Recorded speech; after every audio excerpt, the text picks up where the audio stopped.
Nous avons le plaisir d'échanger avec le docteur Michael Sikoraf, psychiatre en libéral, pour l'association Bicycle qui aujourd'hui a sollicité pour un sujet qui est crucial, la prescription hors AMM des médicaments pour les enfants et adolescents atteints d'un trouble bipolaire.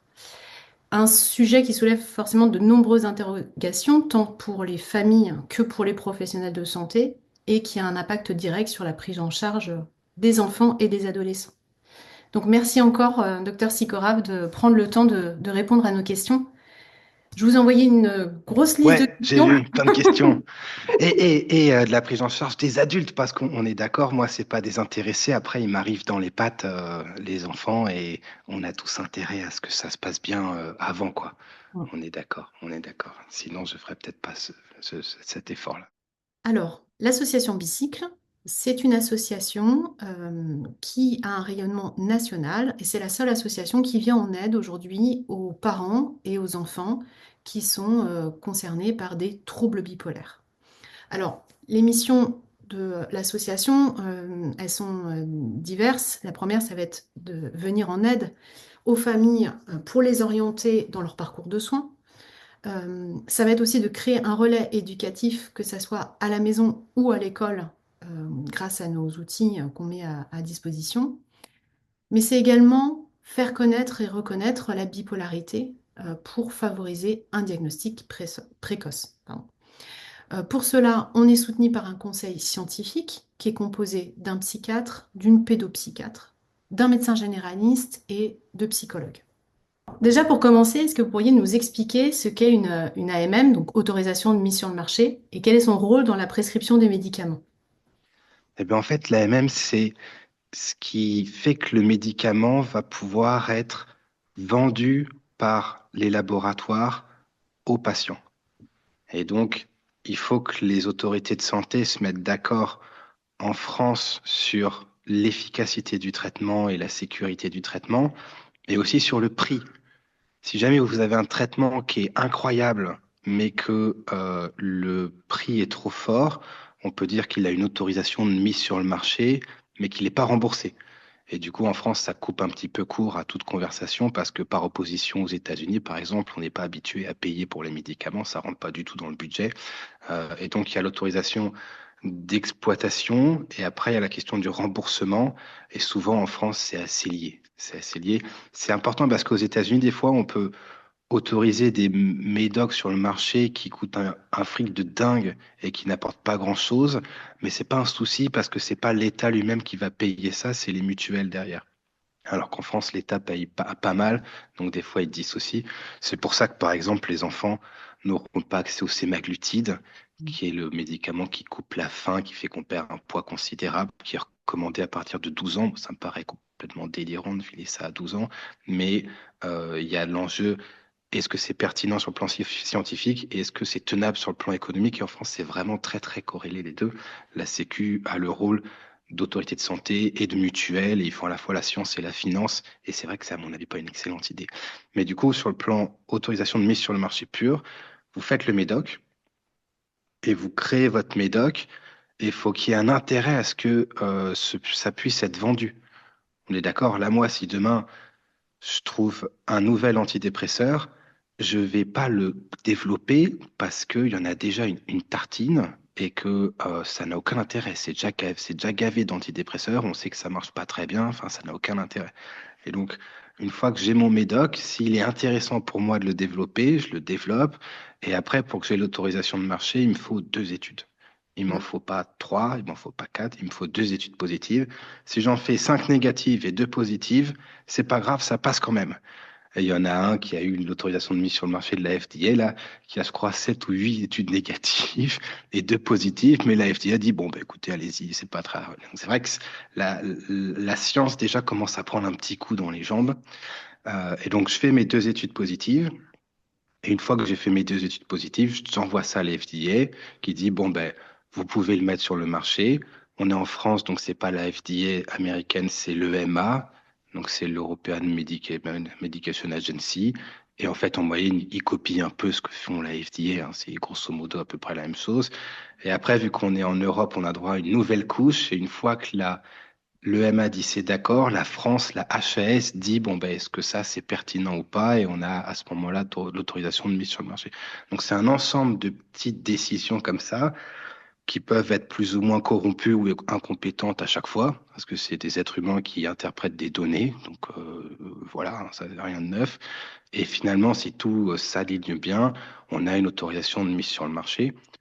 Mais encore une fois, ça n'a rien à voir avec la pertinence du médicament, ça n'a rien à voir avec le fait qu'il est très efficace ou pas. Il faut qu'il soit suffisamment efficace pour qu'on dise, quand je le donne, les gens s'améliorent plus que le placebo. C'est tout.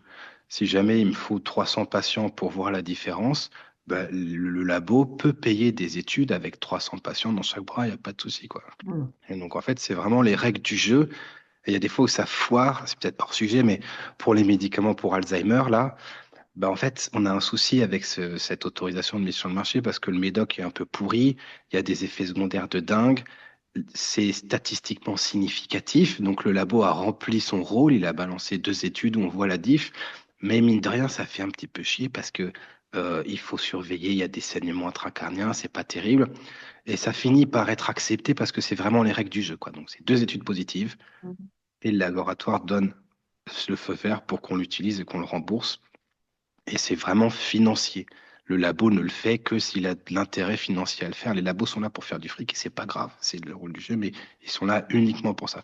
Donc quand je dis j'utilise ce médoc, il a la MM, ça veut dire il y a un labo qui avait un intérêt financier à faire 2 études positives pour pouvoir le vendre avec les organismes de santé dans telle indication. Et ça ne veut dire que ça. Ça ne veut pas dire que ça marche, ça ne veut pas dire que c'est pertinent, ça ne veut pas dire que c'est dangereux ou pas. On peut avoir l'AMM et c'est très dangereux. On peut avoir pas l'AMM, ça va aussi. Il y a une exception quand même, c'est le tertian. C'est le tertian qui n'a pas du tout, qui n'a pas du tout d'études randomisées euh, qui peut mettre en avant pour justifier que ça marche. Et donc là où l'aripiprazole, l'Abilify a été soumis à des études assez rigoureuses, on aime ou on n'aime pas, mais le tertian, lui, il y a une espèce de clause du grand-père, quoi. Il est là et il est tranquillou pépère ici, et en fait, on a vraiment peu de données, voire pas de données.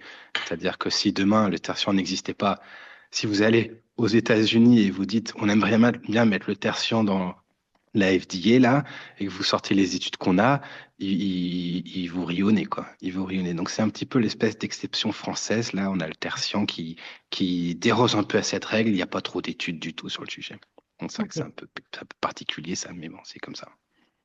Alors l'autre question qui va nous intéresser aussi, ça va être concernant les diagnostics et la réticence à prescrire certains médicaments, euh, donc qui concernent beaucoup aussi les enfants et les adolescents.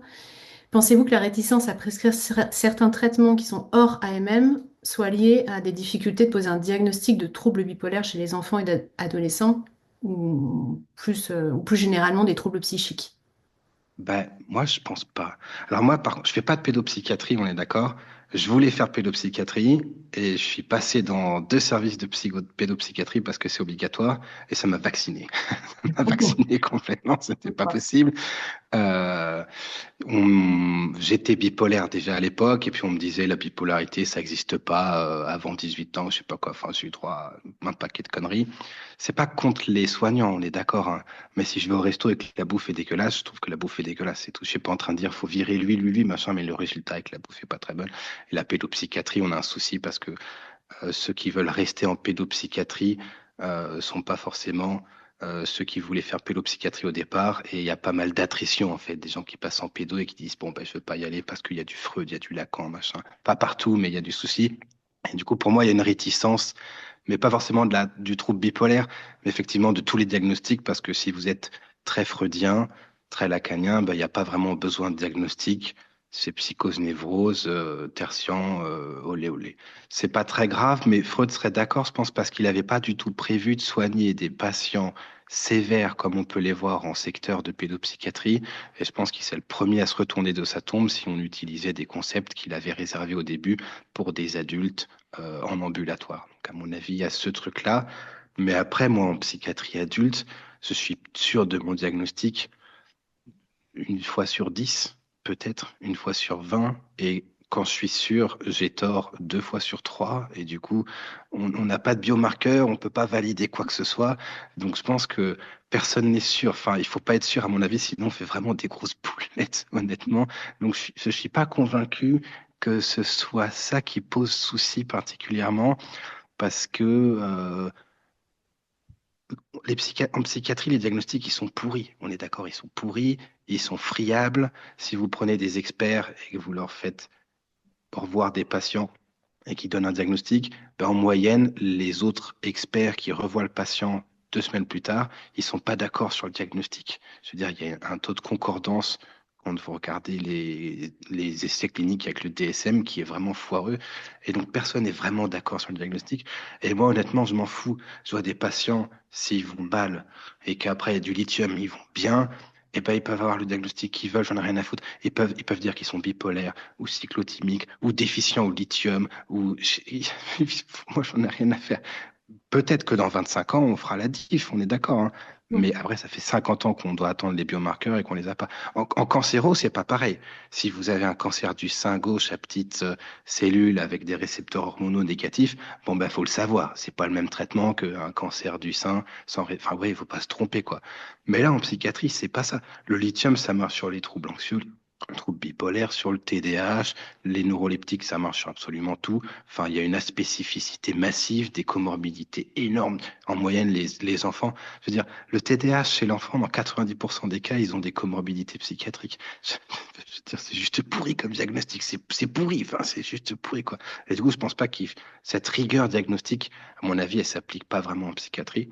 Alors, la seule chose que nous, on constate aujourd'hui à l'association, c'est que le diagnostic prend tout son sens quand aujourd'hui, les premières prescriptions qui sont faites sur des enfants qui sont déjà dans des états qui ont un impact, enfin, les troubles ont un impact sur la scolarité, sur la vie de famille, etc.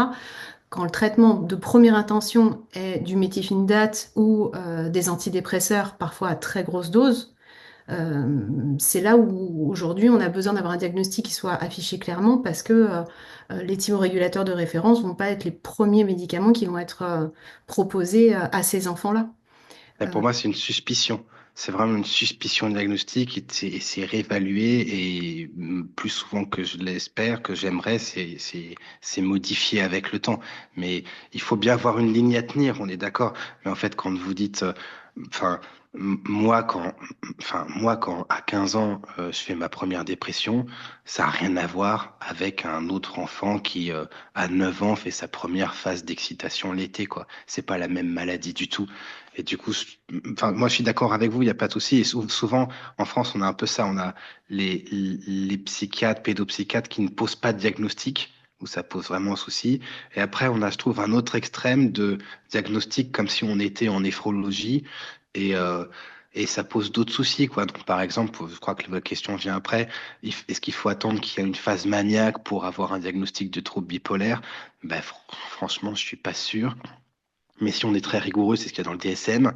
Et donc, la rigueur nous paume aussi, quoi. Donc, je pense qu'il faut trouver le juste milieu entre on fait pas les trucs par-dessus la jambe et on prescrit du méthylphénidate dès qu'ils sont un peu agités, mais on s'accroche pas non plus à ces classifications de diagnostic parce que les patients violent les frontières diagnostiques allègrement et surtout en pédopsychiatrie, quoi. Enfin, je veux hmm. dire, les études, elles sont effrayantes. Même quand vous regardez sur l'autisme, les gens sont d'accord 1 fois sur 2. C'est catastrophique. Enfin, je veux dire, c'est vraiment catastrophique, quoi, en utilisant les critères DSM par des experts, machin, quoi. Donc, je pense, voilà, il y a cette espèce de ligne sur laquelle on doit marcher qui est pas évidente et qui est propre à la psychiatrie, qui est propre à la psychiatrie. D'une manière générale. Ok. Ouais, ouais. Alors, que pensez-vous de l'utilisation en première intention des neuroleptiques considérés comme des thymorégulateurs pour certains? On constate, nous, avec le retour des familles, un épuisement thérapeutique à court terme ainsi qu'une prise de poids très importante. Bah, je pense que c'est une catastrophe. Je pense que je l'ai fait. Moi, le premier, je l'ai fait parce que, enfin, vous avez un bouquin entier, là, le STAL, de la psychopharmacologie essentielle du STAL, où il vous parle de récepteurs et tout, et c'est très chiadé. Il est millionnaire, ce type, avec les cours qu'il a fait, parce qu'il a été payé allègrement par les labos, et les labos, ils donnent pas d'argent pour le lithium. Ils en ont rien à faire du lithium, c'est même un ennemi à abattre, le lithium. Je pense que le lithium, diminue franchement le nombre de recherches qu'on pourrait avoir en psychiatrie parce que mine de rien, on n'a pas mieux et ça fait 50 ans que ça traîne dans le truc. Euh, mais ça n'a pas l'AMM. Et donc, en fait, là, vous avez un exemple de, on a des cours sur ça, on a l'AMM dessus, on a la Haute Autorité de Santé qui fait ses recommandations en se basant exclusivement sur les AMM. On est d'accord, ils ont fait un truc sur le TDAH. Tout le monde a dit, oh là là, bravo, c'est super. Bah, ils ont juste fait des copier-coller de ce qu'il y a dans le Vidal pour le TDAH. Du coup, il n'y a que le méthylphénidate. C'est vrai que c'est un peu léger comme reco sur le plan pharmaco. Mais je pense que, à mon avis, les médecins qui font ça, ils le font aussi. Je crois que c'est une des questions après parce qu'ils sont dans cet entonnoir de il faut prescrire dans l'AMM.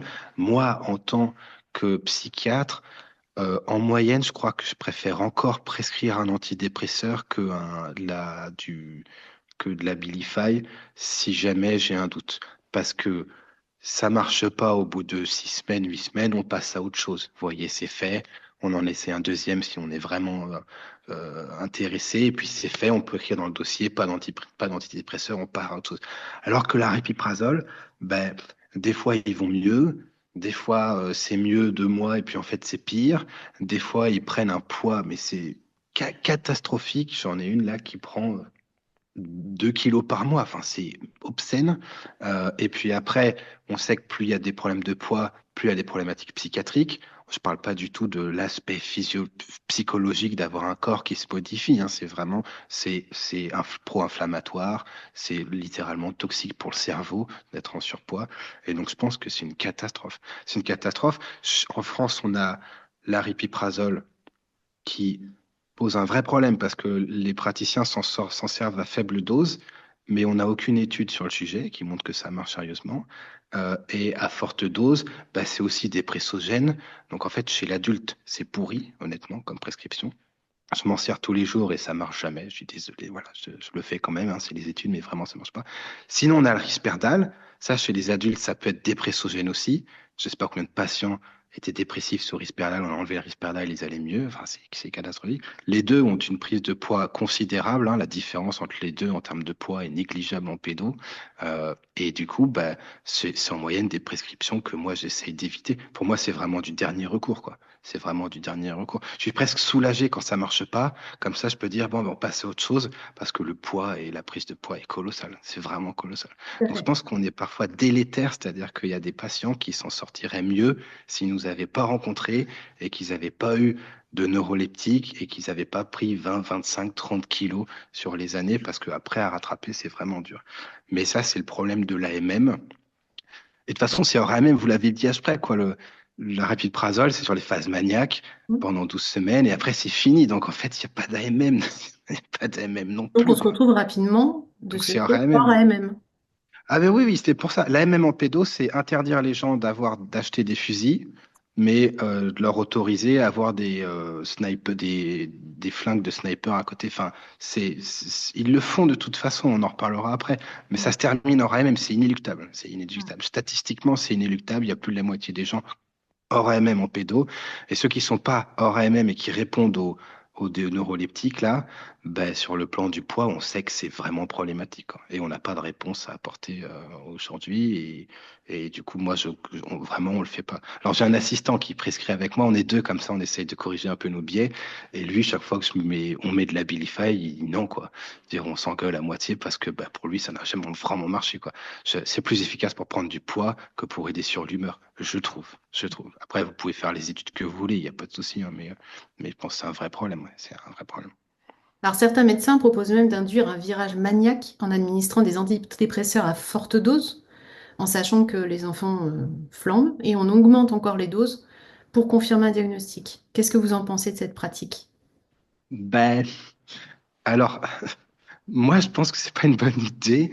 Donc, je vise pas un quelconque praticien en particulier, parce qu'après, moi, je suis quand même fliqué par l'ordre des médecins et la Sécu, là, donc pas dire non plus.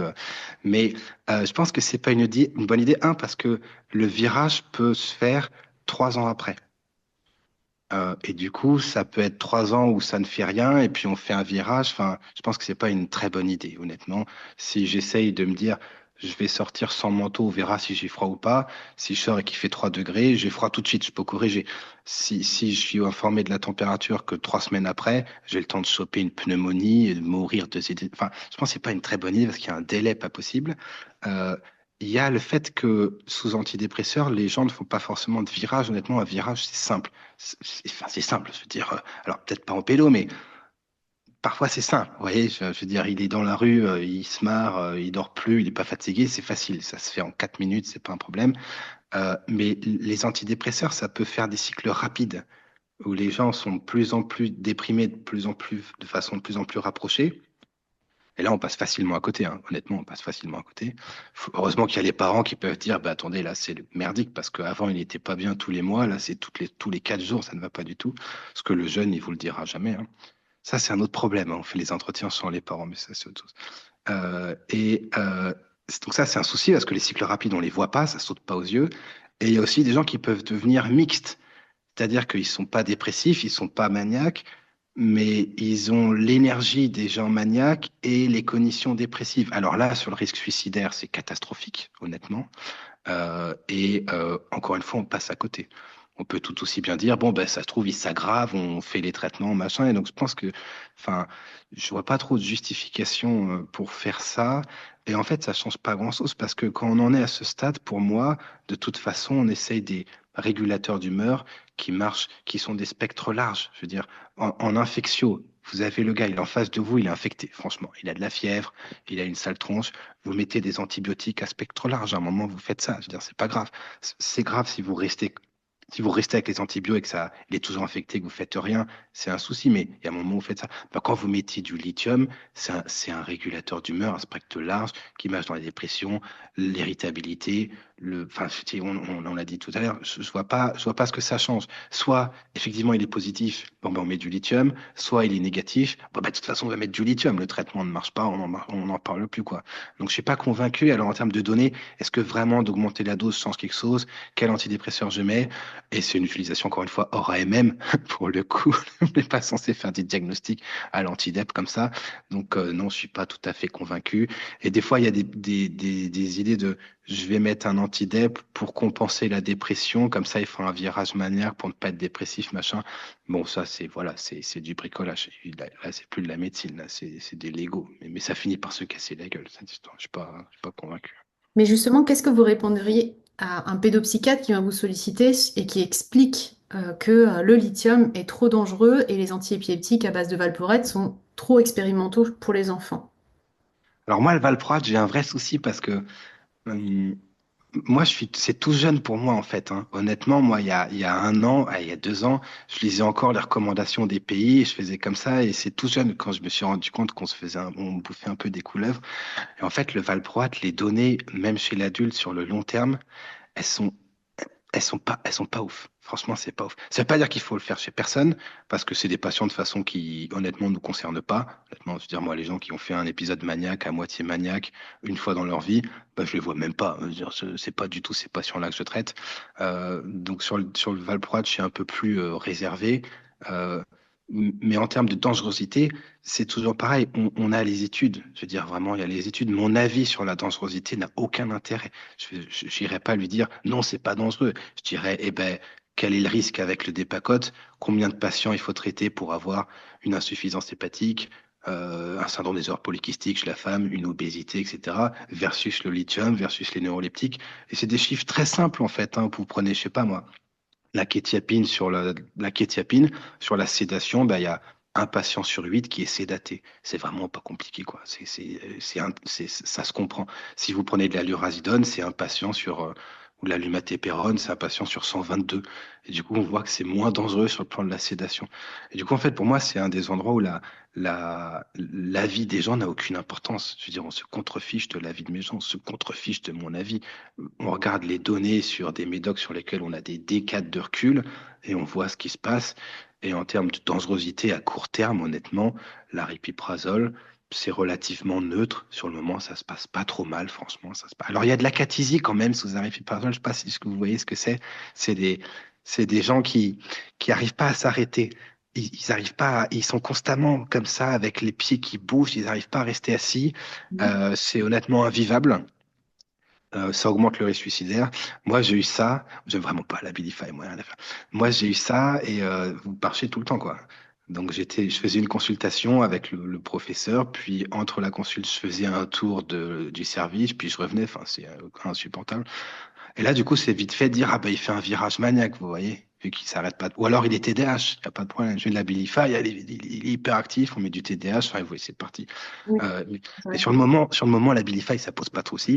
Mais sur le long terme, ben, c'est un désastre. Alors, les dégâts sur le rein de l'obésité ou du lithium, il n'y a pas photo. Il vaut mieux prendre du lithium. Enfin, je veux dire, il faut mieux prendre. Donc, on a quand même des données. Chez l'adulte, le lithium, il a la FDA approval à partir de 7 ans.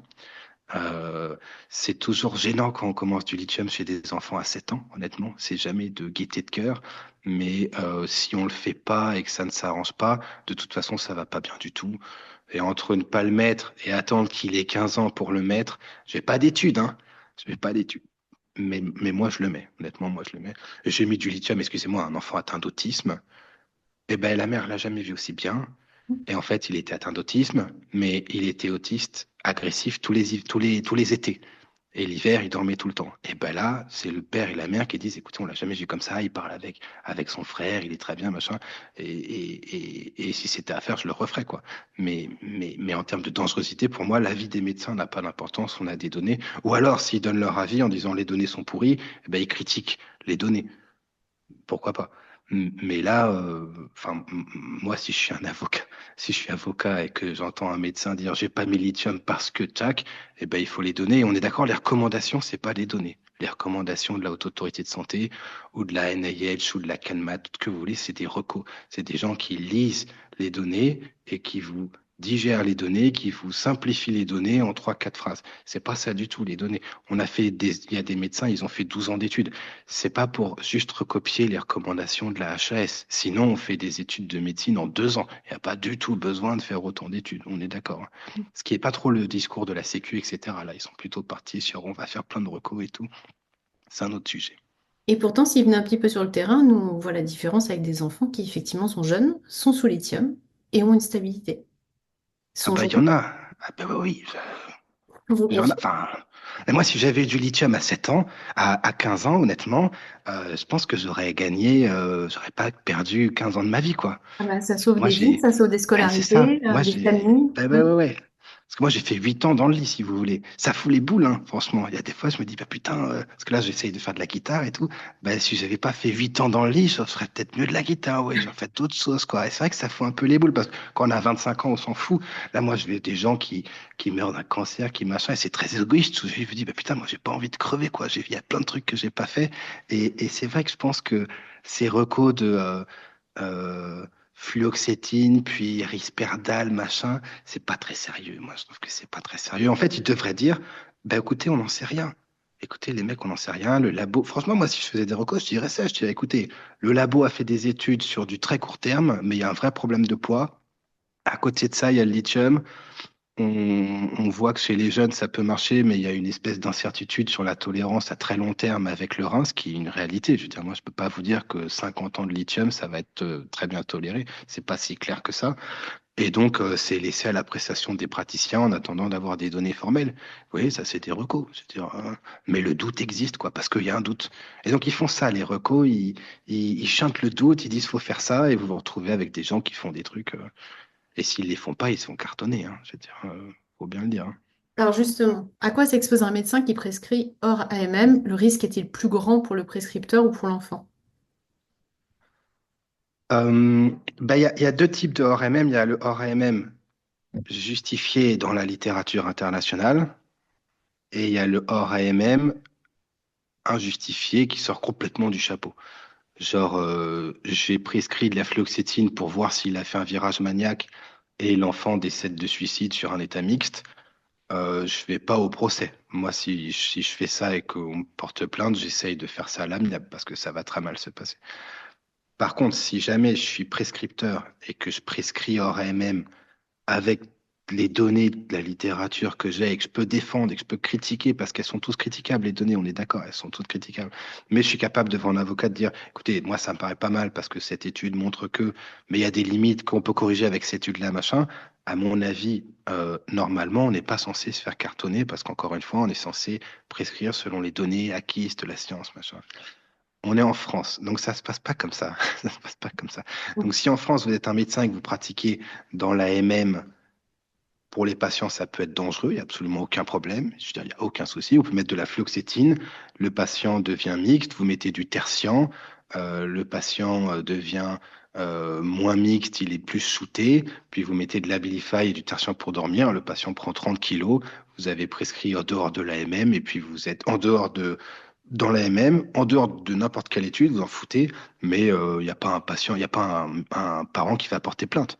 Et quand vous êtes parent et que vous dites, bah, quand même, il a pris 30 kilos, là, ça va pas beaucoup mieux, bah, vous dites, oui, mais il faut bouger plus et manger moins, vous voyez. Et puis, hop, et là, il va rien vous arriver. Honnêtement, il va rien vous arriver. Pour le patient, c'est pas ouf. Par contre, pour le médecin, si jamais vous prescrivez, vous vouliez dire un truc? Non, non, je me faisais signe avec la Ah, Bilify pardon. en disant qu'il passait Ok. du tertian sédaté à la Bilify un peu haut. Bah ouais, ouais, tout est possible. Et par contre, si vous êtes médecin et que vous prescrivez dans la MM avec des études et que ça plaît pas, ben, je peux vous le dire parce que c'est en train de m'arriver, si vous voulez. Donc il y a la pharmacie qui dit lui est dangereux, la Sécu qui dit vous êtes dangereux. Même si vous avez l'ordre des médecins de votre côté, ce qui n'est pas toujours le cas, l'ordre des médecins a proposé à la Sécu de les rencontrer et de faire venir un prof sur Paris en disant, ben, regardez quand même Psychorave, il nous a balancé 200 études scientifiques, donc il n'a pas l'air d'être complètement paumé. Moi, j'ai tous mes points de certificat de formation médicale continue. J'ai 2000 points, ça fait 20 000 heures de formation sur la pharmaco. Bon, bref, la Sécu a dit non, on s'en fout. Et du coup, ils ont fait un signalement à l'ordre des médecins comme quoi je suis dangereux. Donc, j'ai dû faire une autre expertise. Ça va me coûter au total 30 000 balles de frais d'avocat, de déplacement, de journées annulées. Enfin, et vous pouvez vous faire probablement radier de l'ordre si ça se passe pas bien, honnêtement. Si j'étais pas venu sur les réseaux sociaux, et moi c'est pour ça que je suis venu sur les réseaux sociaux, hein, honnêtement, j'ai regardé ma femme, j'ai dit franchement, je le sens pas cette histoire. Si je suis tout seul, ça va mal se passer. Et je suis venu sur les réseaux sociaux. Il y a des professeurs qui m'ont soutenu et qui, à mon avis, ont sauvé un peu ma carrière. Mais vous pouvez vous faire massacrer, ouais. Il y a aucun doute, hein. Il y a absolument aucun doute. Et vous pouvez pas critiquer la psychiatrie si vous êtes, vous pouvez pas critiquer la psychiatrie de façon publique. Vous voyez, quand vous êtes à table avec les professeurs, vous pouvez dire, ouais, ils sont nuls, ceux-là, c'est quoi ce bordel? Il va encore blinder de tertian, c'est pas possible. Ça, vous pouvez. Mais après, une fois que vous êtes devant la caméra, là, vous pouvez rien dire. Sinon, je crois même qu'il y a un truc dans le code de santé publique, hein, où il faut pas critiquer ce qui se passe, machin. Alors que, ben, si vous prescrivez au RMM, par définition, vous critiquez un petit peu le statu quo en pédopsychiatrie. C'est inévitable. Je veux dire, quand je dois justifier, je dis pas, écoutez, l'AMM, ça se passe très bien, la pédopsychiatrie, il n'y a aucun problème, mais je vais prescrire au RMM pour le plaisir. Non, je dis, bah, écoutez, là, on n'a rien, on a 3 médocs, on les a testés, ça marche plus, on fait du ORMM, en pédopsychiatrie, il y a zéro réponse possible, c'est fumeux comme tout, et puis on fait comme ça, quoi. Mais donc, vous pouvez vous faire radier. Et franchement, moi, quand j'étais jeune et impulsif, ce qui n'est plus du tout le cas, j'estimais que tout le monde devait un peu faire comme moi, et du coup, il y avait des co-internes, et même des collègues médecins qui disaient, écoute, Michael, moi, je suis pas là pour sauver qui que ce soit, j'ai une famille à prendre en charge quand je rentre chez mes 2 enfants. Je vais pas commencer à prescrire hors AMM et risquer de me faire cartonner pour quelqu'un. C'est déconnant, mais c'est pas mon problème. Et je veux dire, je les comprends, hein. Franchement, ça me choque pas, hein. Mais moi, j'ai vu pour le coup plus de praticiens me dire, bah, franchement, là, je vois bien que ça va pas, mais je prends pas le risque, que de praticiens dire, non, non, on va continuer à augmenter la fluoxétine ou je sais pas quoi. Alors peut-être que vous pas, hein, mais ceux qui viennent vers moi, en moyenne, c'est plus, ils me demandent, vous feriez quoi? Je fais, bah, moi, je ferais ça. Ils me disent, ouais, mais moi, je vais pas prendre le risque, j'ai une famille à charge, c'est pas possible. Donc, en fait, vous avez vraiment un espèce de conflit de loyauté ou je sais pas quoi que les médecins doivent prendre. C'est surréaliste, on n'a pas besoin de ça. Enfin, je veux dire, hein. Et justement, là, aujourd'hui, on est confronté à certains pédopsychiatres. Alors, on ne fait pas de généralité, on a quand même plusieurs qui reviennent, des familles qui reviennent dans l'association en disant, bah voilà, le pédopsychiatre nous a dit qu'il avait épuisé toutes les options dans la MM et qu'il ne pouvait plus rien faire. Il- Parfois, il refuse de continuer à suivre l'enfant ou suggère une hospitalisation sous contrainte avec une information préoccupante ou conseille même aux parents de porter plainte contre leurs enfants en évoquant un placement et autres. Donc, c'est vrai qu'aujourd'hui, le RAMM, euh, le fait que les médecins ne s'engagent pas et ne veulent pas prendre certains risques, aujourd'hui, les familles sont confrontées à des situations qui sont juste dramatiques. Et nous, on est confrontés à ça en tant qu'association. Et voilà, c'est là où aujourd'hui on a de la colère de dire, mais on ne peut pas rester dans ces situations-là. Il faut qu'il y ait des recommandations aujourd'hui pour la prise en charge des enfants bipolaires parce qu'ils existent, ils sont là. Il y a des enfants qui ont une schizophrénie. Il y a une recommandation de prise en charge pour les enfants aujourd'hui avec une schizophrénie précoce, mais pour les enfants avec bipolarité, eh ben, il y a rien aujourd'hui. Ben ouais, c'est toujours les patients qui trinquent, hein. C'est Hmm. toujours les patients qui trinquent. Alors moi, par exemple, l'ASE, euh, on n'en parle jamais, hein, mais l'ASE, ben, excusez-moi, ça pue la merde, l'ASE. Ça pue la merde. C'est d'une maltraitance incroyable. Je veux dire, c'est dysfonctionnel comme pas possible. Moi, je leur parle même pas, en fait, hein. Il y a des fois, il y a des gens de l'ASE qui m'appellent, vous pensez quoi de Madame Machin? Je leur dis, mais moi, je parle pas des gens dans le dos des gens. Si vous voulez qu'on discute, vous venez, on vient avec la patiente et on en discute. C'est quoi ces conneries, quoi? Du coup, bon, ils m'appellent plus, ils m'appellent plus du tout. Mais c'est une vraie question. Vous voyez, là, on pourrait passer des heures. Mais est-ce que, en tant que médecin, si je sais que l'ASE est dysfonctionnel, si je sais qu'il y a des abus surréalistes, est-ce que de faire une IP, c'est quelque chose de moralement satisfaisant, d'éthiquement correct? Franchement, je sais pas du tout. Et qui va aider les familles qui sont Et qui va aujourd'hui. aider, je sais pas. Alors, il n'y a aucun doute qu'il y a des IP qui servent. Et il y a aussi aucun doute qu'il y a des IP qui sont catastrophiques. Et je pense qu'il n'y a pas un médecin qui vous regardera dans les yeux aujourd'hui en vous disant qu'à l'ASE, il n'y a pas de souci. Il y a pas de souci. Donc moi, là, je vais me prendre un signalement de machin, truc muche, ça va arriver dans une semaine. Mais l'ASE, ça dysfonctionne comme pas possible. Donc effectivement, ça, je sais pas. Je pense que c'est pas très sérieux. On n'en entend pas parler, hein. Vous êtes un peu une niche, en fait, vous, parce que tout le monde est en train de triper sur le trouble neurodéveloppemental. En fait, mon fils a un TDAH, etc. Donc vous êtes un peu à contre-courant, quoi. C'est Mais un ça n'empêche qu'on peu- a beaucoup d'enfants aussi d'associations, ou adolescents, hein, je parle des enfants, mais enfants et ados, qui ont des troubles du neurodéveloppement et qui ont une comorbidité. C'est le cas de mon fils Eh oui. qui a des diagnostics TND et qui a en comorbidité une cyclothymie sévère et qui est jeune. L'un n'empêche pas l'autre, mais dans la prise en charge, on ne peut pas prendre en charge un enfant qui a un trouble bipolaire en appliquant des méthodes pardon, Ah bah, pour la prise en charge de le l'autisme. TND. Ah bah On oui, est- c'est Quel est aujourd'hui oublié. le trouble le plus envahissant en fait dans son quotidien et dans sa vie?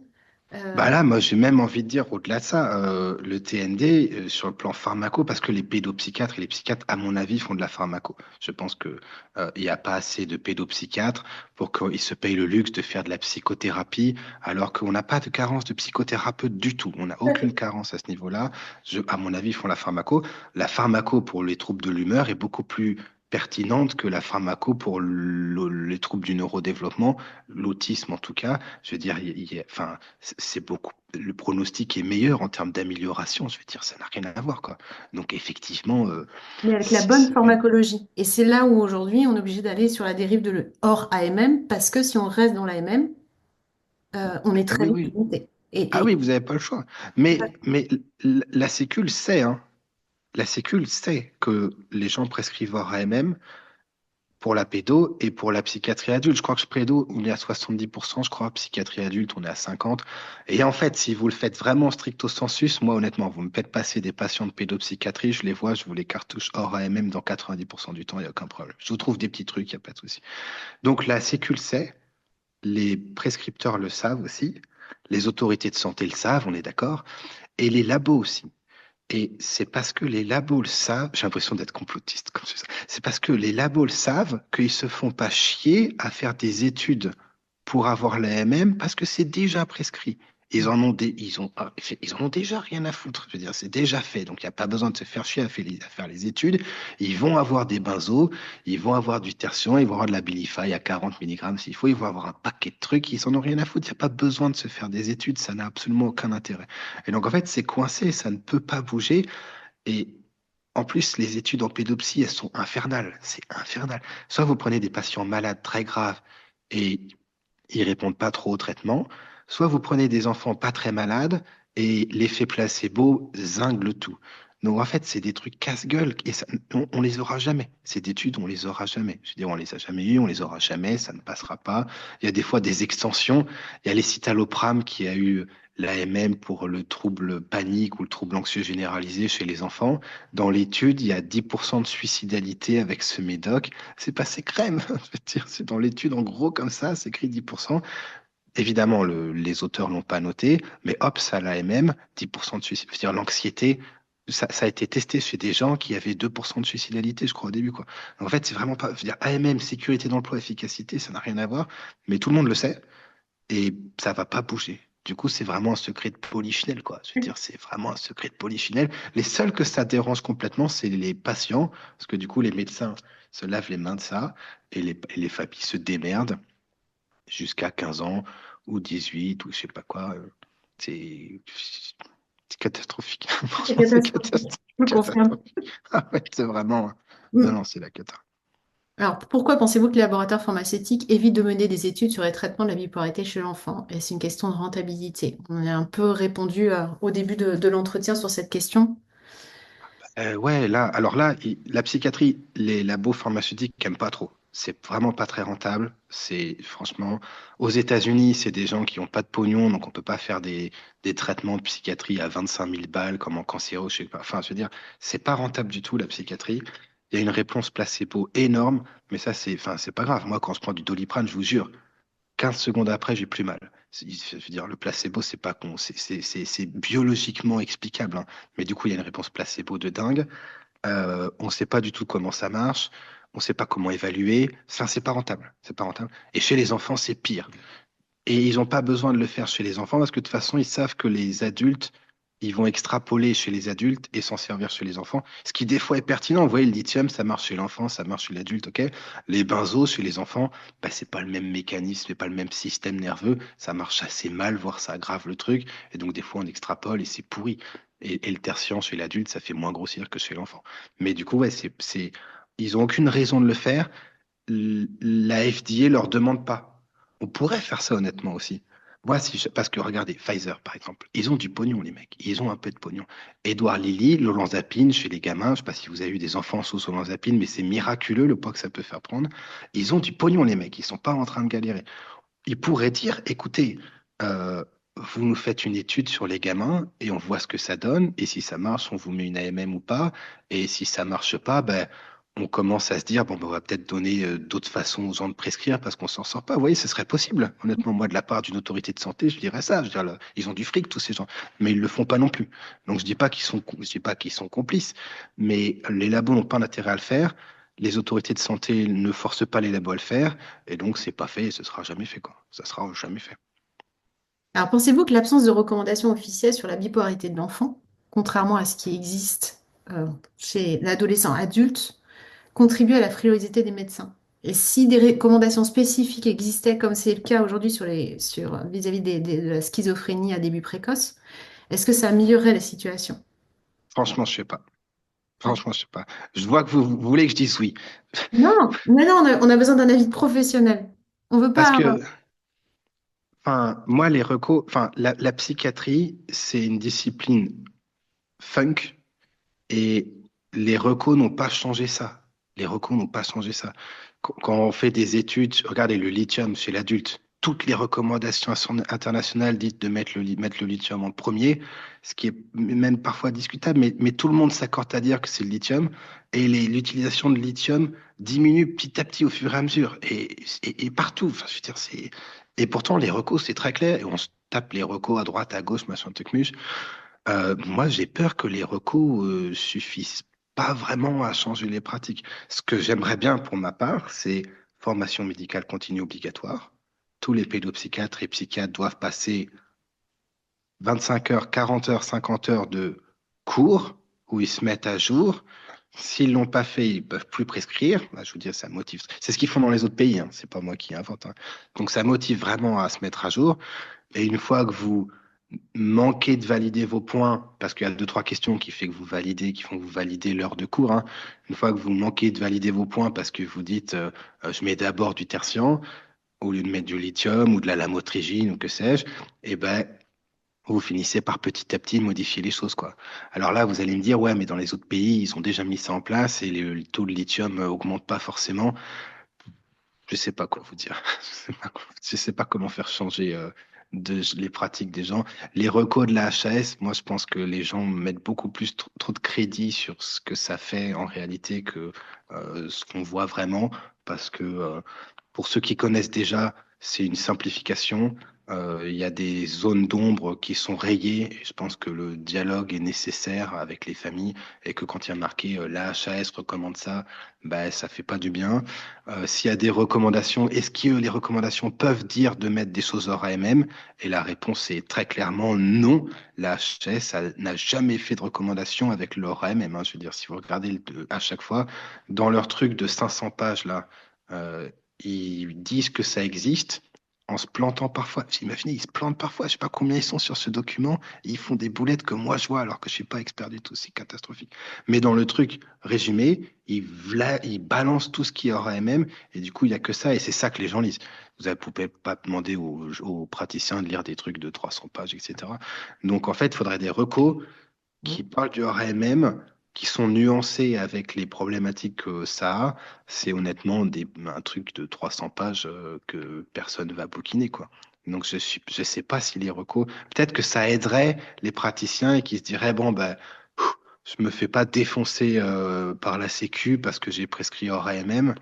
Et ça, peut-être que ça aiderait sur ça, ouais. C'est justement Mais ce que de je t'ai demandé. cette C'est quoi façon. la solution? C'est quoi la solution pour qu'aujourd'hui, des pédopsychiatres puissent s'engager aujourd'hui à faire des prescriptions hors AMM, comme on peut le voir à l'association, avec certains pédopsies qui le font, mais et qui ont des résultats qui sont probants.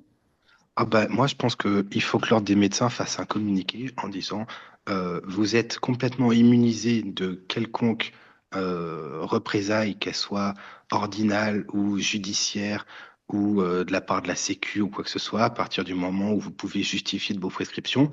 Vous allez me dire, c'est déjà le cas, ouais, mais c'est pas appliqué. Donc, ils font un mail comme ça passe aux 20 heures.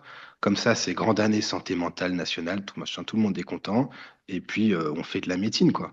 Mais enfin, et du coup, bah, on peut plus prescrire de tertian, par contre, ça, c'est un petit souci. Mais ça, c'est pas très grave. Entre nous, les gars, c'est pas très très grave. C'est pas un vrai souci. Mais je pense que ça règle le problème. Honnêtement, ça règle le problème. Je vois même pas qui va voter contre. Vous imaginez à l'Assemblée nationale, non, on n'est pas d'accord parce que, enfin, je sais même pas qu'est-ce qu'on peut opposer à ça, quoi. Donc, à mon avis, ça règle le problème de façon très simple. Et du coup, les pédopsychiatres qui sont pas très à l'aise avec le lithium, et pourquoi pas, eh ben, ils filent à des pédopsychiatres qui sont à l'aise avec du lithium. Et puis voilà, et on n'en parle plus, quoi. Oui. Enfin, on Il y a fait des de la centres téléconsulte. d'excellence qui existent, Ouais. que les pédopsies peuvent consulter aussi, qui ont peut-être plus de recul par rapport à ces prescriptions-là.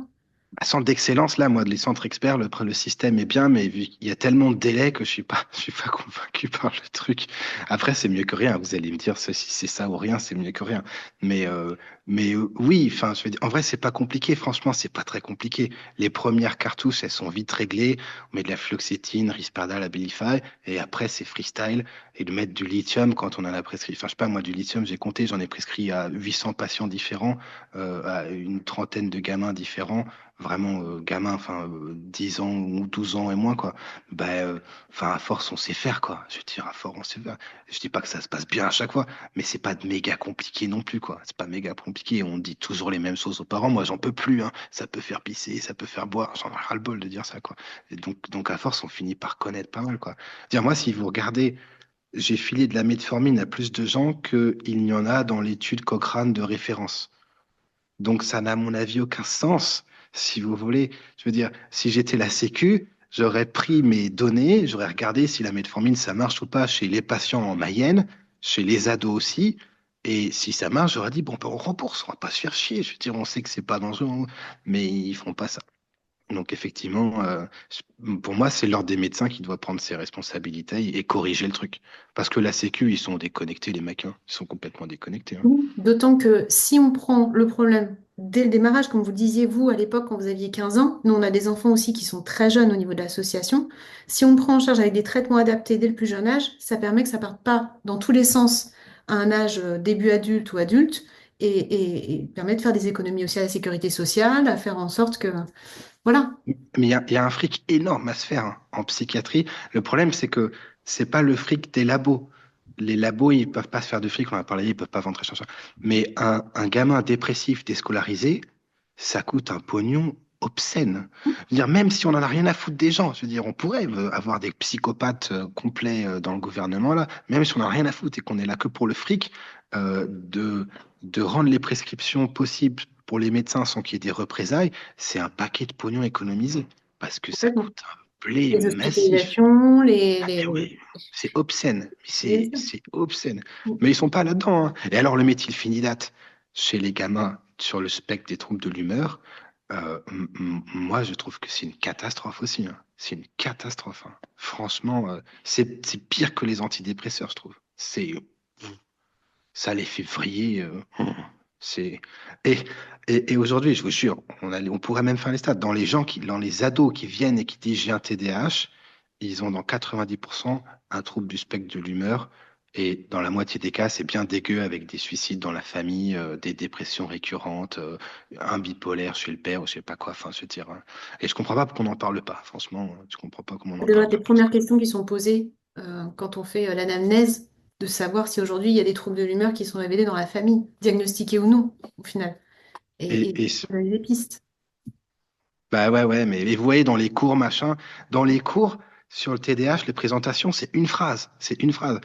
Surveiller la présence d'un trouble de l'humeur, et puis après, bah, c'est fini, après, on passe à autre chose, quoi. Alors, on a des diapos sur d'imagerie cérébrale, sur la tête de la dopamine et tout, sur des souris. Enfin, mais ça, on l'a pas, quoi. Donc, effectivement, et, enfin, donc ouais, moi je pense que c'est l'ordre des médecins qui doit mettre mais c'est même pas mettre les pieds dans le plat, c'est vraiment informer tout le monde qu'il y a cette loi qui existe. Dans tous les autres pays du monde, c'est comme ça, hein.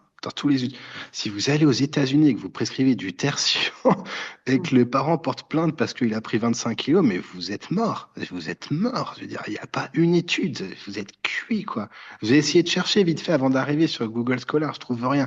Je trouve des études tertiaires dans le sevrage d'alcool chez les adultes. Mais en pédo, il n'y a que dalle. Je veux dire, s'il faut passer 3 heures pour trouver une étude, c'est que c'est pas bon, hein. Je veux dire, non, c'est une cata, quoi. Et j'en ai prescrit, hein. J'en ai prescrit à l'appel du tertiaire, hein. Parce que c'est ce qu'on nous apprend. Mm. C'est ce qu'on nous apprend, quoi.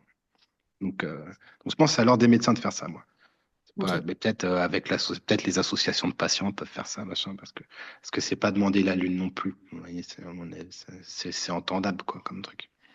Mais moi, Oui. ils m'ont suivi, hein. Hein. Donc, c'est qu'il y a des ordres au niveau départemental. Il suffit qu'il y en ait 4 5 et puis hop, c'est bon, c'est fini, hein.